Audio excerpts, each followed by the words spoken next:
শাকিব খানের বরবাদ আর সিয়াম আহমেদের রাক্ষস কি তাহলে ইউনিভার্স তৈরি করতে চলেছে? অন্যদিকে টক্সিককে 3 গুণ পিছনে রেখে এগিয়ে আছে ধুরন্ধর 2। এই ব্যাপারে কথা বলবো, সাথে আরো জানাবো ঋত্বিক রোশনের আপকামিং সিনেমার আপডেট, দম সিনেমার first look poster review. So আজকের এই ভিডিওটা অনেক বেশি ইনফরমেটিভ এবং ইন্টারেস্টিং হবে, তাই শেষ পর্যন্ত অবশ্যই দেখবেন।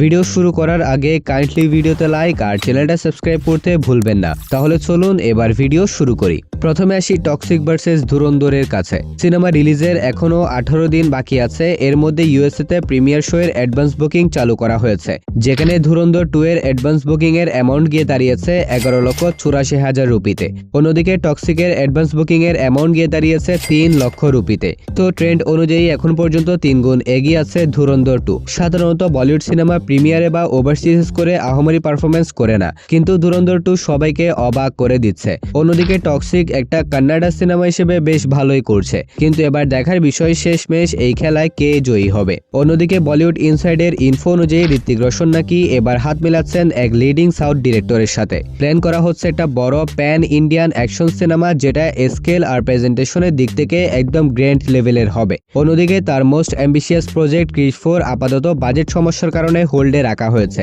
অর্থাৎ এই সিনেমা নিয়ে এখন এগোনো হচ্ছে না, এটাকে সাইডে রাখা হয়েছে। তবে নতুন এই প্রজেক্টের অফিসিয়াল অ্যানাউন্সমেন্ট হয়তো খুব তাড়াতাড়ি আসতে পারে। এখন দেখার বিষয় কি ধরনের সারপ্রাইজ অপেক্ষা করছে আমাদের জন্য। কিন্তু কথা হলো, বলিউডের সবার কামব্যাক হচ্ছে এবং হয়ে গিয়েছে, এবার শুধু ঋত্বিক রোশনের পালা। দেখা যাক এবার কামব্যাকটা হয় কিনা। অন্যদিকে গতকালকে রিলিজ করা হয়েছে দম সিনেমার ফার্স্ট লুক পোস্টার। পোস্টারের টোন দেখেই বোঝা যাচ্ছে সিনেমাটার মধ্যে ইন্টেন্সিটি এবং ইমোশনকে খুবই চমৎকারভাবে প্রেজেন্ট করা হবে। সিনেমাটার গল্প সম্পর্কে চঞ্চল চৌধুরী জানিয়েছেন, এই সিনেমা সত্য ঘটনা অবলম্বনে নির্মাণ করা হয়েছে। বিদেশে ফেসে যাওয়া এক ব্যক্তির কাহিনী তুলে ধরা হবে সিনেমাটার মধ্যে। সিনেমাটার গল্পের মধ্যে আলাদা একটা মাসালা রয়েছে, যেটা অডিয়েন্স অবশ্যই এনজয় করবে। এমনটা বলা হচ্ছে সিনেমাটার গল্প একটা বাচ্চাকে নিয়ে এগোবে। এই সিনেমা কোনো রিমেক নয়, একদম ফ্রেশ একটা গল্প।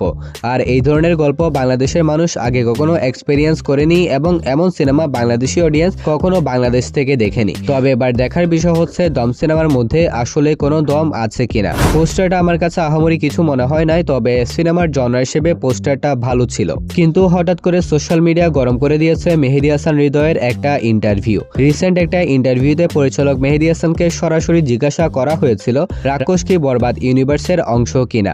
ডিরেক্টর স্পষ্ট করে কিছু বলেননি, বরং তার উত্তরটা ছিল অফিসিয়ালি কিছু বলতে চাই না, সিনেমা হলে গিয়ে দেখবেন। আর একটু যখন চাপ বাড়িয়ে জিজ্ঞাসা করা হয়, তিনি হাসতে হাসতে যোগ করেন, আমার নীরবতা যদি সম্মতির কারণ হয় তাহলে ধরে আগাতে পারেন, যদি ইউনিভার্স হয় তাহলে ইউনিভার্সের মতো ইউনিভার্স হবে। সো মেহেদী হাসানের এই কথাগুলো শোনার পর বোঝাই যাচ্ছে মেহেদী হাসান আমাদেরকে চমকে দেওয়ার জন্য কিছু একটা রেডি করেছেন। গত ঈদে মুক্তি পেয়েছিল বরবাদ, যেখানে ছিলেন মেগাস্টার শাকিব খান। এবারের ঈদে আসছে রাক্ষস, যেখানে আছেন সিয়াম আহমেদ। দুই সিনেমার কাস্টিং ও প্রোডাকশন টিমের মধ্যেও কিন্তু মিল রয়েছে।